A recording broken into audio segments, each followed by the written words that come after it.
Bueno, mis amados, muy buenas noches a todos. Qué privilegio y qué honor estar aquí con ustedes, pues, compartiendo estos temas tan maravillosos que nos hará a nosotros pensar en muchas cosas y aclarar muchas dudas y ver pues la realidad de Cristo, ¿no? Que es lo que realmente nos importa.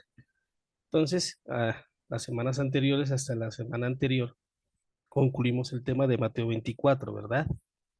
Y en el tema de Mateo 24, que se supone pues que es la primera venida del Señor y a lo que se le llamó pues la primera venida, que está en Mateo capítulo 24, cuando ellos lo miran al Señor Jesús y no lo ven pues como ese ser que es lleno de amor, de misericordia, que sana a la gente, sino que desde Mateo capítulo 23 al 24 lo ven ahora como el Señor Jesús, que es el Mesías que viene a decretar juicio, que es ese rey que habían estado esperando y que pues Él les advierte todo lo que iba a pasar en esa generación y que tenían que tener en cuenta pues que con la advertencia que les habló, porque él iba a volver, ¿sí? Y lo hizo, y es lo que vamos a ver el día de hoy, de qué manera lo hizo. Ellos tenían en cuenta y claramente qué eran los sucesos que le iban a venir a ellos y que iba a pasar después de la señal de la venida de él. ¿Se acuerdan que habíamos hablado que en Mateo capítulo 24 los versículos creo que es 2 y 3 hablan acerca de las preguntas de los discípulos que le dicen, dinos Señor, cuándo sucederán estas cosas y qué señal habrá de tu venida. Cuando se entiende esa palabra y esa frase más bien, qué señal habrá de tu venida, es la frase central de todo en el desenlace de la venida del Señor decretando juicio, ¿sí?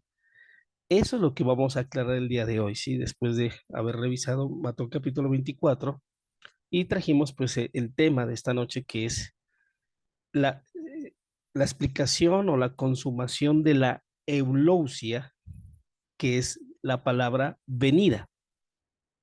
Hay que entender, mis amados, que para el Señor Jesús aparecer en esta tierra, lógico, dice el libro de Hebreos, necesitó un cuerpo Pastor, perdón. visible. Sí, señor. Pastor, ¿podría por favor escribir esas palabritas en el chat? Gracias. Sí, claro que sí, sí, señor. Entonces voy a copiar aquí porque aquí tengo unos, a ver, ¿dónde se copia esto? En el chat. Eso sí. Es esta palabrita, mire.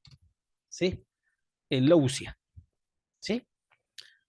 Y la palabra paruxia, que fue la que vimos anteriormente. ¿Qué es la palabra paruxia? Es la palabra en griego que significa la aparición del rey para decretar juicio de forma visible.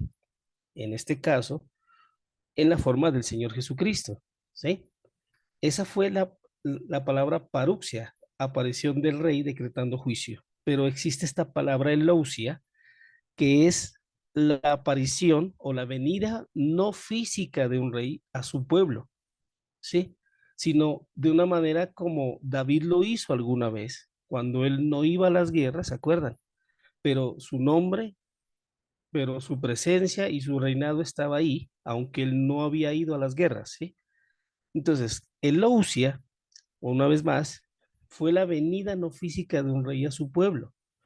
No necesariamente el rey debía estar o tenía que estar visible y presente en la guerra, y él usaba instrumentos de combate, en este caso como los generales que tuvo David, que representaban lógicamente al rey, aunque él no estaba ahí. Entonces él usaba, o la palabra dice que usaba instrumentos de combate destructor como las legiones o los agentes representantes en aquella guerra, como lo hizo David en segunda de Samuel capítulo 11, donde era el tiempo en que los reyes salían a la guerra, pero se acuerdan que la Biblia dice que él se quedó en Jerusalén. David hizo una eulogia, ¿sí? No hizo una presencia física en la guerra, pero su presencia estaba ahí en ese momento, estaba de una manera tácita a través de su ejército que lo representaba. Así que si el ejército perdía, perdía también el rey. Si el ejército triunfaba, pues la gloria era del rey. Y entendimos pues que la parucia, la primera palabra, hizo entender que el Señor Jesús vino en carne y hueso, pero la segunda venida no iba a ser de esa misma manera, ¿sí? Entonces, parousia viene del verbo pareimi, que significa estar presente o hallarse en el sitio, en tiempo y espacio. Y tremendo esto porque es cumpliendo una misión. Eso es parousia, ¿sí? La aparición del rey de una forma visible, tangible, tocante, en la forma del Señor Jesús. El apóstol Pablo, en 2 de Corintios capítulo 5, usó esa palabra presencia, que es parousia, y también usó la palabra ausencia, que es aparusia. Ahora, dijimos que la palabra parousia venía de la palabra pareimi en griego, la coloco aquí también, ¿sí? Permiten la copio aquí. Chat, eso sí. Está ahí. ¿Sí? Y esa palabra pareimi, Pastor, que significa... Pastor Oscar, hay que aclarar que Ujú, estas palabras son en griego, ¿no? En el en idioma griego. griego. Sí, señor, sacado de 2 de Corintios, pues en el programa Esword, que es el que manejo, ¿verdad? Entonces de ahí salen todas estas palabritas porque hay palabras, y eso le decía que el apóstol Pablo usó de su segunda venida, como lo vamos a ver más adelante en el libro de Hebreos. Entonces, parousia viene de pareimi, que significa estar presente o hallarse en un sitio, y se lo voy a colocar aquí toda la palabrita como lo traduce el diccionario bíblico, que es necesario poderlo entender. Mire, así traduce, ¿sí? Y es esta, es la forma visible del rey que está presente, que se halla en un sitio, en tiempo y espacio, cumpliendo una misión. Y esa misión es la que entiende desde el apóstol Pablo y los apóstoles, que es la que el Señor Jesús va a usar, ¿sí? O la que el Señor Jesús siendo, pues, el rey que hablamos de este momento, como el rey que trae el juicio. La presencia física, pareimi, ¿sí? Pareimi, mire, ¿sí? Y la ausencia física es apeimi. Si pareimi es la forma física, la forma, llegó mi esposa, qué pena, la forma o la ausencia física es apeimi, ¿sí?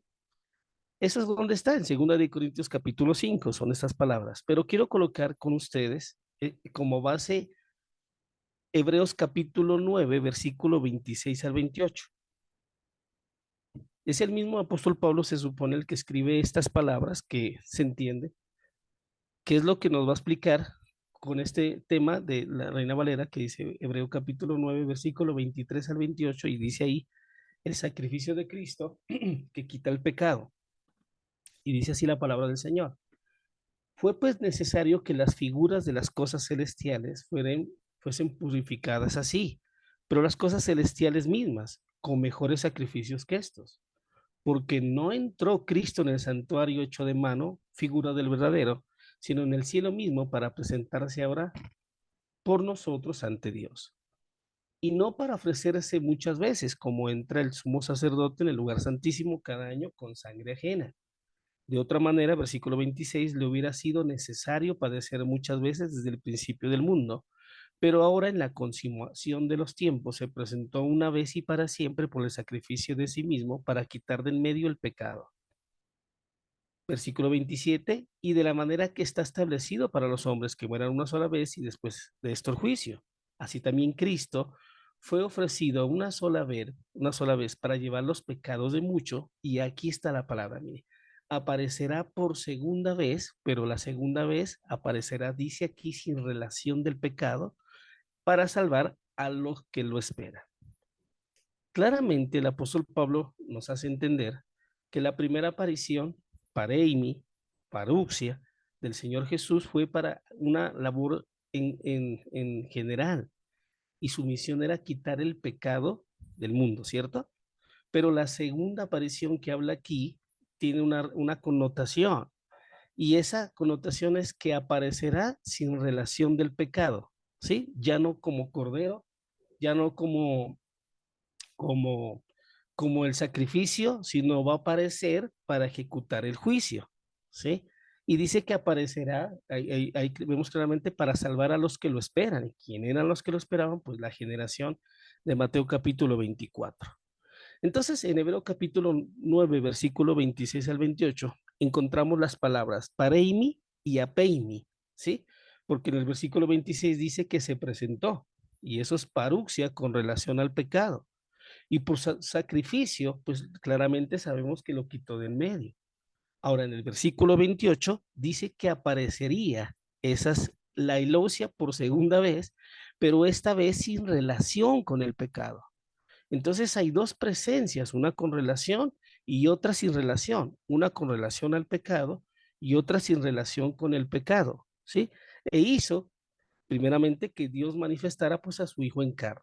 Pastor Entonces, Oscar, perdone, sí, señor. tenga la amabilidad, pastor, repita esas dos presencias nuevamente, por favor.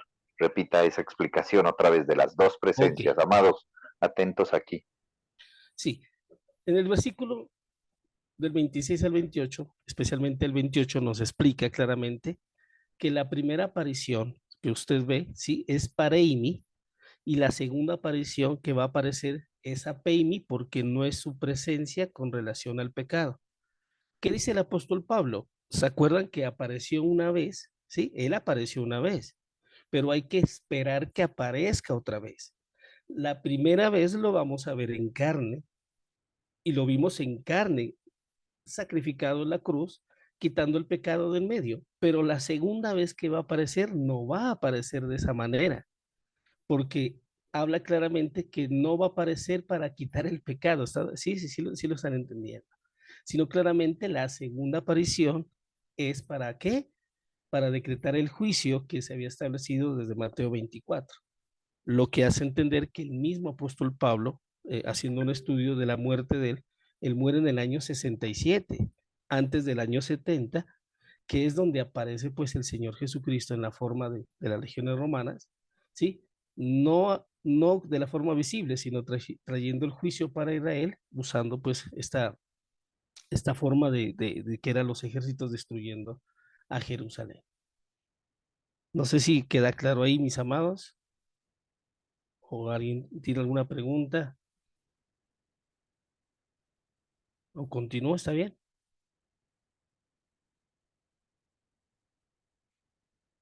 Si estamos ahí, pastor. Sí, pastor, sí, sí, sí, Sí. está bien, continúe. Bueno, entonces, en la relación sin pecado, que lo dice el libro de Hebreos 9:28, Cristo no necesitó bajar físicamente a Jerusalén en el año 70. No necesitó hacer una paruxia visible a Israel en el primer siglo. Jerusalén no necesitó ver dos veces a Cristo en carne, una cuando nació y la siguiente cuando baja. El pecado le fue necesario tener una paruxia y una pareimi visible, ¿sí? De Cristo para quitar el pecado, ¿sí? Pero la segunda necesitaba una eulosia, ¿sí? O apeimi, ya lo vimos, que es la ausencia física, en la cual, pues, claramente en el año 70 en Jerusalén se miró que esto fue una realidad. Así que la segunda vez que habla aquí, ¿sí? Porque dice aquí claramente que y aparecerá por segunda vez, ¿sí? No se olvide que el apóstol Pablo no cruzó el año 70 y él también espera esa misma aparición, ese mismo juicio. Y de eso es lo que está hablando. Entonces, la segunda vez de Hebreos 9:28, cuando corrió el año 67 de la carta, era para que se cumpla lo que en Romanos capítulo 2, versículo del 5 al 12, habla acerca de algo que se llama la ira, del justo juicio de Dios, y vida eterna y de gloria, honra e inmortalidad. ¿Qué es esa palabra ira? Que también hay que entenderla. ¿Qué era la ira venidera y qué era todo esto? ¿O para quiénes eran también? Entendemos que era para dos tipos de personas. Uno, para los que no creyeron claramente en la venida del Señor y otros para los que estaban esperando su venida, ¿sí? Ahí también hay una figura que son los vasos de ira y los vasos de honra, que usa también pues esta analogía, digámoslo así, para entender que estos dos tipos de vasos son los que esperan que suceda, pues los que esperan la gloria y los que esperan el juicio. Entonces, en el primer siglo, ¿sí? Los vasos de misericordia que los describe Primera de Pedro, capítulo 1 versículo 9 y dice así, si ustedes me acompañan ahí, Primera de Pedro, capítulo 1, versículo 9. A ver, permítame, yo busco acá. Porque lo importante e interesante de todo esto, mi pastor, y a los hermanos es cómo todos los discípulos entendían pues este juicio y la esperanza que albergaban hasta que se consume todo esto y quienes iban a ser salvos de toda esta ira. Entonces dice Primera de Pedro, Pastor, capítulo 1, antes versículo de que 9. continúe, Sí, señor. pastor, importante aclarar que la palabra juicio en este contexto implica separación, pero también el final de un sistema o temporada. Esa es una explicación, bueno, después podemos ahondar en ello, pero en lo que va a leer usted sí tratar de mirar ese primer contexto. Sí, mi pastor. Mire, por ejemplo, el apóstol Pedro, en Primera de Pedro 1:9, escribe y dice así, obteniendo el fin de vuestra fe, que es la salvación de vuestras almas. ¿Sí? ¿Qué es lo que describe el apóstol Pedro? Escribe que obteniendo el fin de vuestra fe, que es la salvación de vuestras almas, la salvación de qué fue la que habló. Sabemos que en este pasaje corría el año 65 de su carta y se escribió a los expatriados, a la gente que estaba dispersa. Les habló de una salvación que en Hebreos capítulo 9, 28 era para los que esperaban aquella salvación. ¿Qué era lo que esperaban que venga del cielo? El juicio para salvar literalmente el reino de Dios a un lado y de otro lado pues acabar el sistema judío que era el que literalmente estaba destinado a perecer. Entonces, ¿qué esperaban ellos de los cielos? Pues a Cristo, y dice la palabra del Señor en Primera Tesalonicenses 1:10, si usted me acompaña ahí, que son estos pasajes que alguna vez nunca tuve claridad, pero pues haciendo este estudio ya va como cuadrando la escena de qué era lo que esperaba el apóstol Pablo, de qué forma fue que la escribió y Pedro y los demás entendieron todo esto y de la salvación y el que el justo por la fe virá y el que persevere hasta el fin será salvo, todos para esa generación. Dice el versículo 10 de Primera de Tesalonicenses 1, y esperar de los cielos a su Hijo, el cual resucitó de los muertos, a Jesús, quien nos libra de la ira venidera. Creo que los que estamos aquí se nos hizo entender que la ira venidera era aquel juicio de Dios que traía sobre los malos, ¿verdad? Y esa palabra ira, pues lógicamente desencadena pues el juicio de Dios. Pero hay que entender que la ira venidera se traduce en estas palabras, pues era el día de la retribución de Dios a Israel, porque esa generación fue perversa, ¿sí? Según pues lo que yo he podido entender, no hubo otra generación tan mala como la que hubo en ese tiempo. Y por eso el juicio y la ira venidera vendría contra ellos.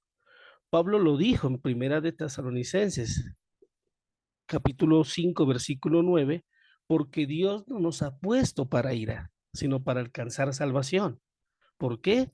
Porque la retribución era para aquellos que de la nación de Israel en el primer siglo no conocieron a Dios, no obedecieron el Evangelio y tampoco recibieron al Señor Jesucristo. Entonces Pablo les dice en Primera de Tesalonicenses que Dios iba a guardar su espíritu, que iba a guardar su alma y que iba a guardar su cuerpo para la venida del Señor. ¿Cuál era la venida?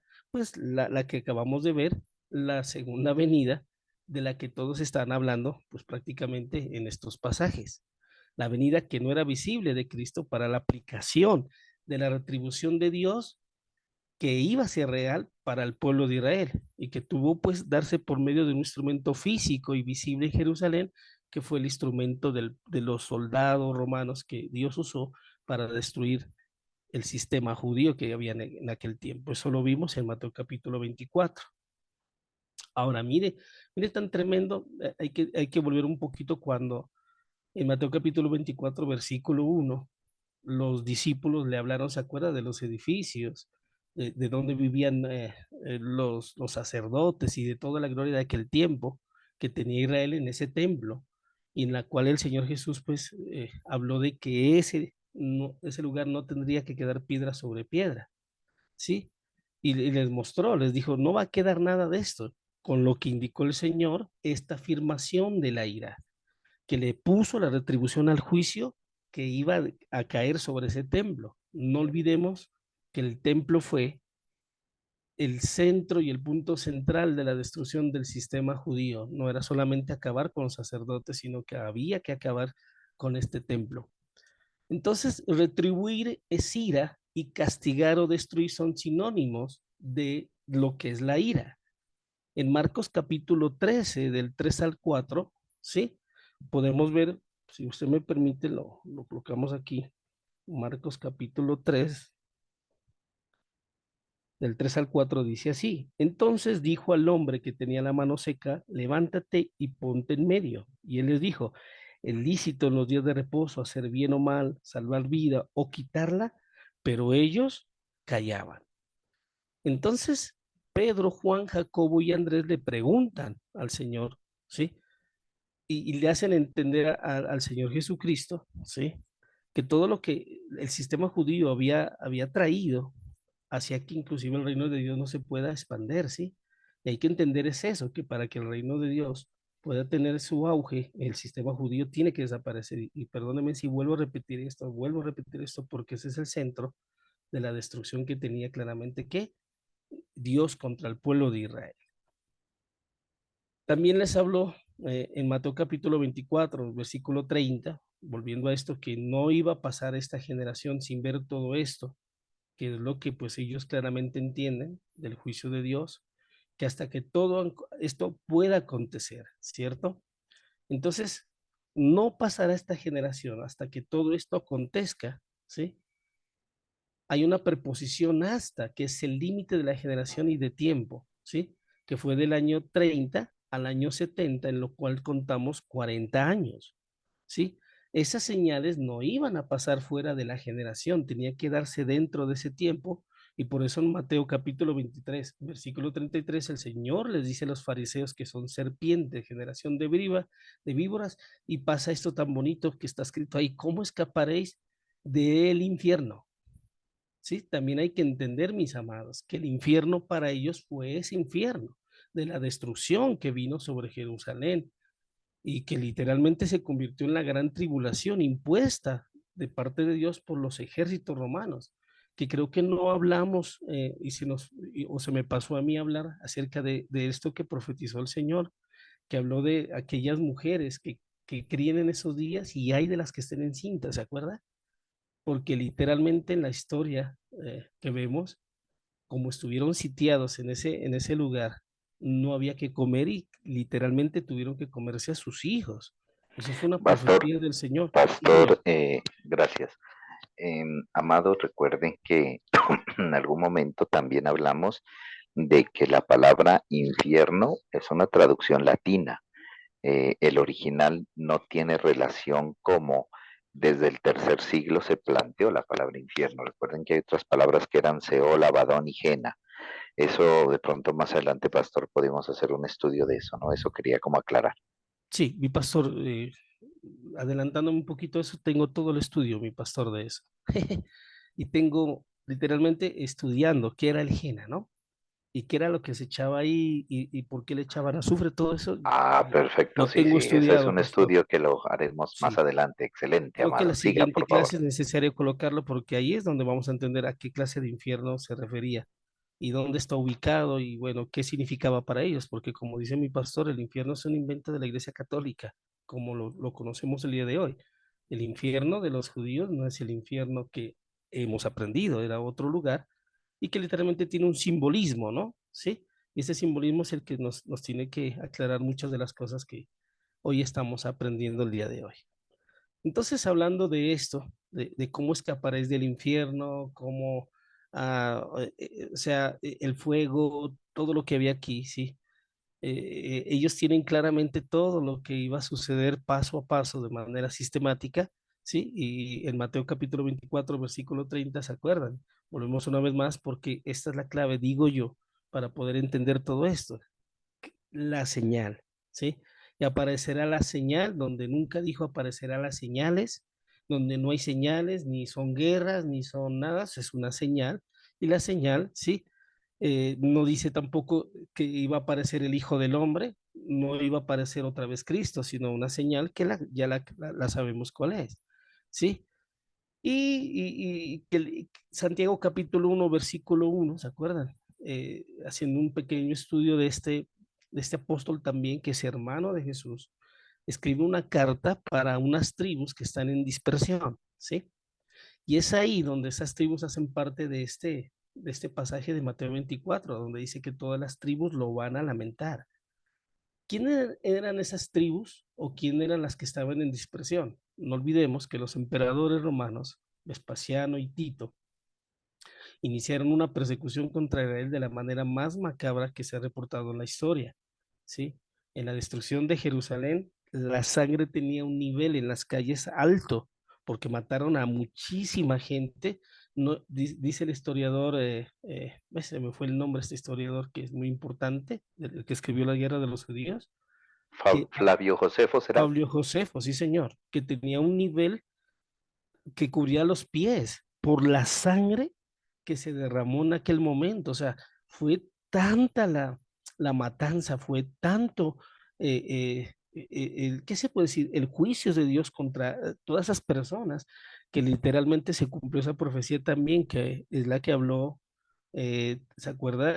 Pilatos, cuando ellos dijeron que no les importaba que mande a Jesús a la cruz, ¿sí? A crucificarlo, y que la sangre de este inocente se iría sobre ellos. O sea, todo eso que está relacionado en el juicio, hermano, se cumple. Qué bonito de pronto estudiar un poco de Fabio Josefo, ¿no? Porque este es un hombre autorizado, un hombre que tiene todas las avales para hablar de aquel momento, y todo lo que él narra y todo lo que él cuenta, pues es literalmente lo que el Señor Jesús profetizó. Entonces, cuando habló de las tribus y se lamentarán todas las tribus son estas de Santiago capítulo 1, versículo 1, donde también el apóstol Santiago manda una carta a las tribus que están dispersas, a esa gente que sabía que iba a morir, donde les habla de que tengan paciencia, de que estén, cuando se hallen diferentes pruebas, sientan su gozo. ¿Sí se acuerda? Que eso no era para pues solamente levantar el ánimo de la iglesia, sino que tiene una connotación más tremenda, amado, para toda esa gente que sabía que si iba a ser encontrada por este ejército, literalmente iba a ser eh, muerta por causa del Señor Jesucristo. Este hombre llamado Santiago escribe esta carta, ¿sí? Entre los años 54 al 68, ¿sí? Y hace una relación con el libro de Apocalipsis también, cuando dice en Apocalipsis 1:7 que él viene con las nubes y todo ojo lo verá, y lo que los traspasaron y todos los linajes del territorio a grande lamentación por él, sí, amén. Y este fue el cumplimiento, ¿sí? De Hechos capítulo 1 versículo 9, ¿se acuerda? Amado Cuando el pastor, Señor Jesús, hay una pregunta sí, de Gloria, perdón. sí, Yo quisiera, Glorita, que dejemos que termine el pastor esta sesión, que ya falta poquito, y en la próxima puedes preguntar para que no nos quede cortada la respuesta, ¿vale? Sí, pastor, no hay problema. bueno. Entonces, o sea, esa relación que tiene, y también bonito poder aclarar el tiempo, yo sé que ya no nos da, pero cuando el Señor fue alzado, ¿se acuerdan en Hechos capítulo 1 versículos 9 al 11? Es una gloria que lo cubre, y eso es bonito de poderlo, ojalá lo podamos entender en las siguientes clases. ¿Qué era la gloria que cubrió? ¿Qué era la nube? ¿Qué función tenía todo esto? ¿Y qué era lo que la nube traía de vuelta? ¿Sí? Que pues lógicamente, pues así como lo recibió la nube, también lo manifestó otra nube. Entonces, mi amado pastor, creo que podemos dejar hasta ahí, ¿sí? Porque le prometo, pues, en la siguiente conferencia traer una diapositiva para que los hermanos no se pierdan tanto, pues, y puedan ir conmigo, pues, al Sí, paso de lo que me vamos parece haciendo, bien. ¿sí? Sin embargo, mi querida Gloria, puedes hacer la pregunta y ya miramos si la podemos responder ahorita o, bueno, en la próxima sesión. Tocaría ya dejarla allí. Pregunta, Gloria, por favor, para que quede aquí en la grabación.